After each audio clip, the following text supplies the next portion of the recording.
grandfather was George R. Norris, and he was working over on Dundalk Avenue in what is now Pinland Bowling Alley, and he was working on horse-drawn carriages. And he got the premonition at 25 years old in 1917 to go to Detroit to see the Ford assembly plant.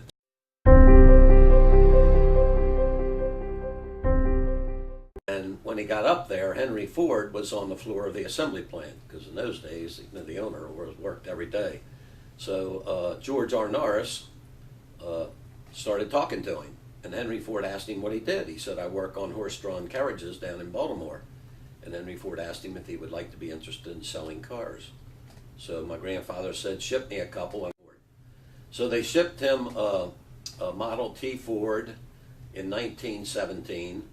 It came in wooden crates down at the B&O railroad station, and my grandfather and a fellow that worked for him went down to get the car. And they took the boards off the crate and drove the car off the crate. And my grandfather sent a Western Union to Ford that didn't have any floorboards.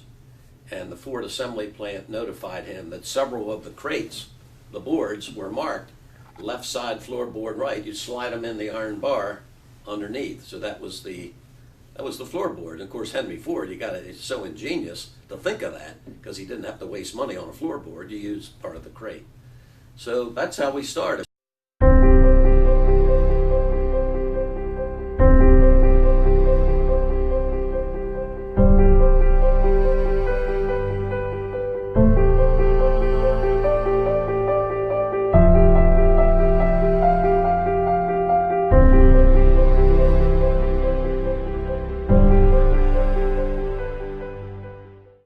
In 1937, W. Landy Cook, my father, married Mr. Norris's daughter, my mother, Margaret Norris, and she became Margaret Norris Cook in 1937. In 1940, I was born, and my father went to work then for Mr. Norris in 1940. So my name's Norris Cook, named after my grandfather, who was George R. Norris.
never be who we are, as big as we are, if we didn't have from the ground up the employees that start at the level they start and grow to the top.